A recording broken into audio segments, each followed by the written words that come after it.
Today's notes are on order of operations, which we will often refer to as GEMDAS. GEMDAS is the order that we're going to use whenever we are simplifying expressions. To start, we're going to write out what each of these letters represent. So the G in GEMDAS is for groupings.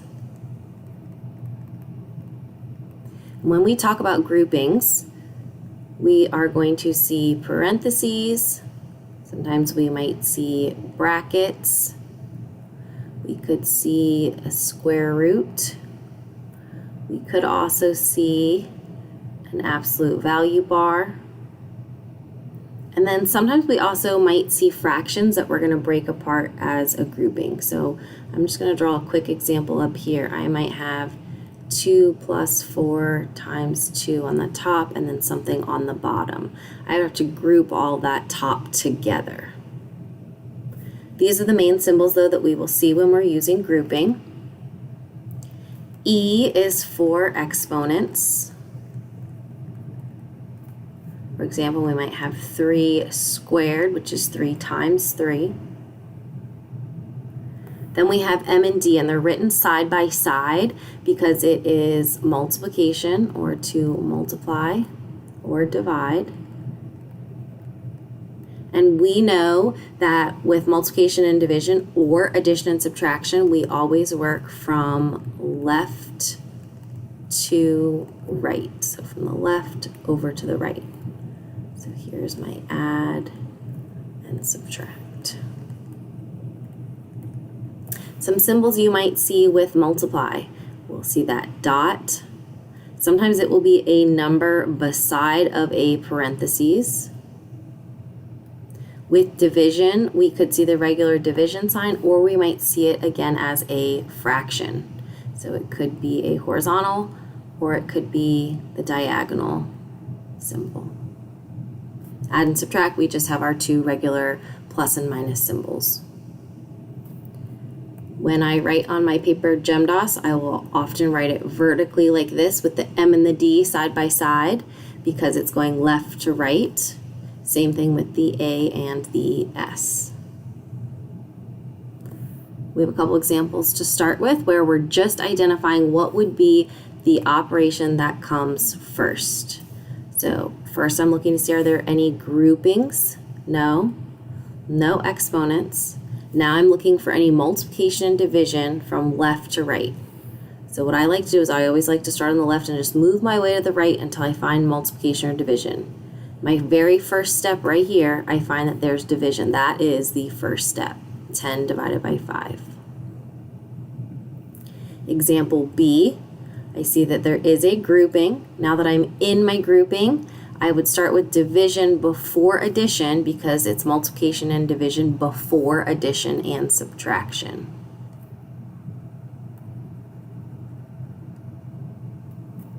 For example C, we have a fraction. We have things happening on the top and then divided by 6 on the bottom. I know that this is like a grouping. I have to do all of this before I can divide by 6. And once I look at my grouping, I have to then go to exponents. There is an exponent, is 5 to the power of 3. That would be the very first step. Before we get into simplifying expressions, there are some helpful hints here. We have to make sure that we are being careful when there are parentheses because they will change our answer. The first example we're going to look at is -3 to the power of 2. Here you'll notice there are parentheses, whereas here there are no parentheses.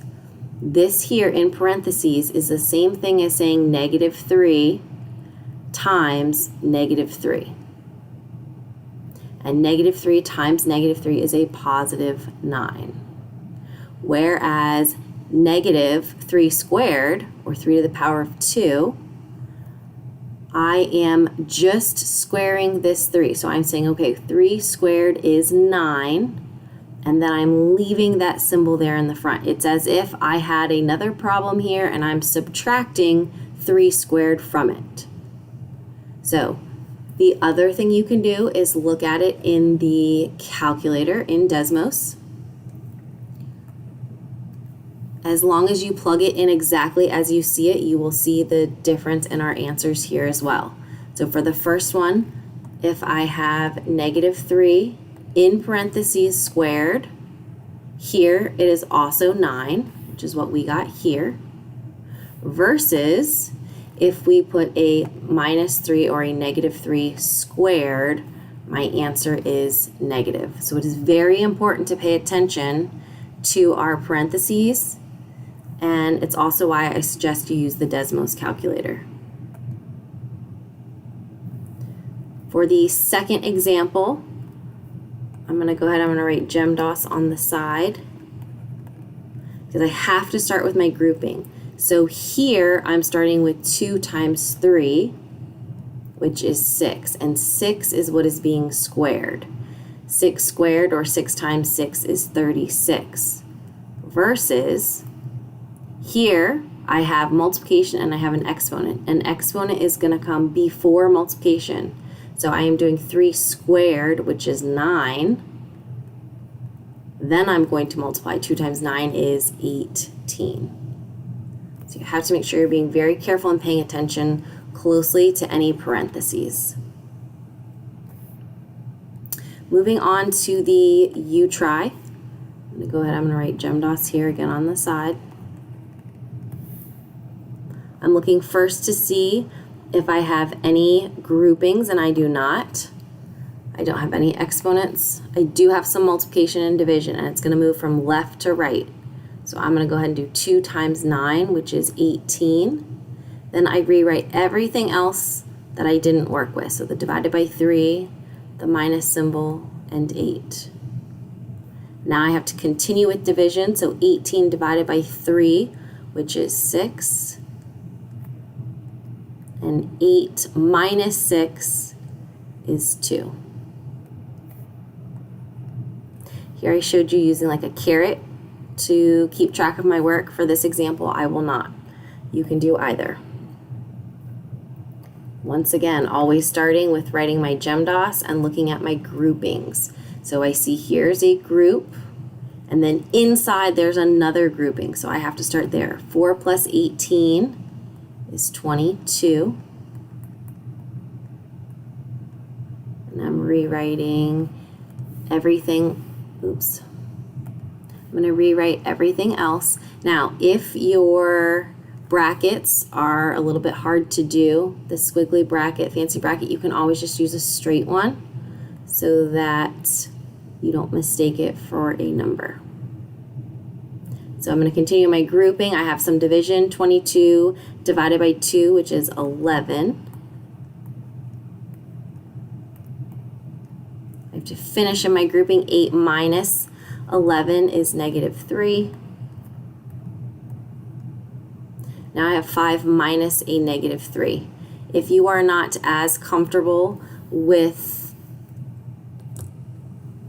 negatives, again, I suggest you use the Desmos calculator to help you. You can put 5 minus a -3 in. There we go, 5 minus parentheses -3, and we get a +8. Go ahead and turn it over to the back. We have 4 more problems to practice together before you begin the U try.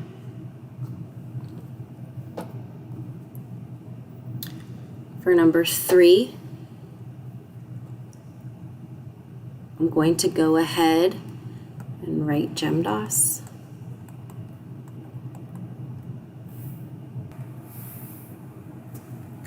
Looking to see if I have any groupings. So I'm going to start here. 6 minus 3 is 3.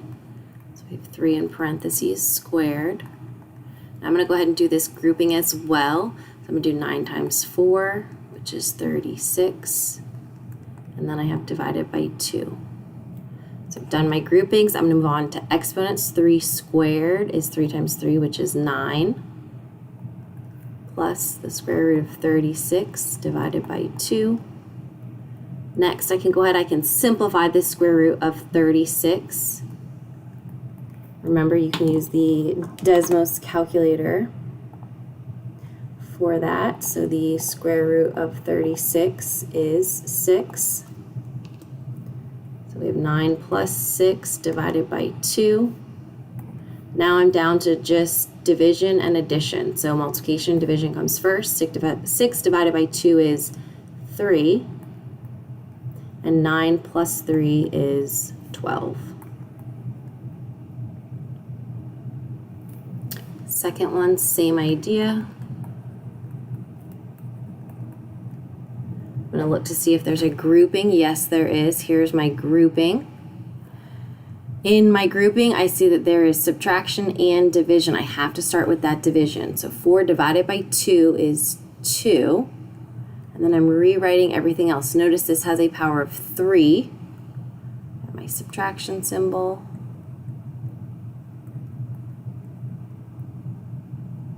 I have to continue in this grouping. Negative 2 minus 2 is negative 4.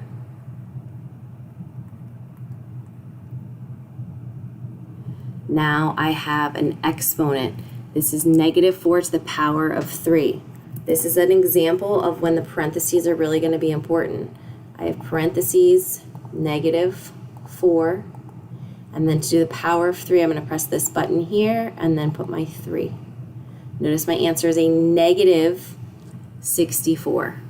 So this right here became a negative 64, which will be multiplied by negative 4. So we have negative 4 times negative 64, just 256. So this becomes 6 plus 256. Or you could have thought of this as 6 minus, and 64 times 4 would be a negative 256. Either way, these two right here are the same, and 6 plus 256 would be a total of 262. Two more examples. These have some groupings because we have those fraction bars there. So I'm going to go ahead and start by noticing I have 5 minus and then I have a fraction. So I'm going to rewrite here. I have 5 minus and then a fraction because I'm going to break these apart into the top and the bottom, and I don't want to forget about that part right there. So in the numerator in the top, I have 10 plus parentheses 2 to the third power times 1/8 minus 12. And then in the denominator, I have the absolute value of 2 minus 4. So I know I'm using GEMDAS. I'm going to start with the top. 2 to the third is the same thing as 2 times 2 times 2, which is 8. So I have 8 times 1/8 minus 12, which will be added to 10. Now I have multiplication and subtraction. I know multiplication comes first. You can put this in the Desmos calculator. So I'm going to do 8 times, and press this fraction bar, 1 over 8, which is equal to 1. So I now have 1 minus 12 in parentheses. I'm going to finish this here. 1 minus 12 is negative 11. And 10 plus a negative 11 is equal to negative 1. This right here is my numerator. That was the top, negative 1. In the denominator, we have the absolute value of 2 minus 4. 2 minus 4 is negative 2. And absolute value is always positive, so the absolute value of negative 2 is 2. My final step here is 5 minus a negative 1/2. Again, use Desmos. 5 minus a negative 1 over 2, which ends up being the same thing as 5 plus a half, which is 5.5. You could have it as a decimal or as a fraction. The last example on the U try, I'm going to go ahead and rewrite the top. 6 minus 8 cubed plus 4. In my denominator, I have that negative 4 plus 12. Numerator, I'm starting inside of the grouping. I can't cube anything yet. I have to do inside first. 6 minus 8 is negative 2 to the power of 3 plus 4. And this is the same thing as negative 2 times negative 2 times negative 2, which ends up leaving me with negative 8. And negative 8 plus 4 is negative 4. That's my top, my numerator. On the bottom, we have negative 4 plus 12, which turns out to be a positive 8, which will go in my denominator. And to simplify this, negative 4 over 8 is the same thing as negative 1/2, or the same thing as negative 0.5. Again, you can put this into your calculator. Now go ahead and move to the bottom and complete the U-try.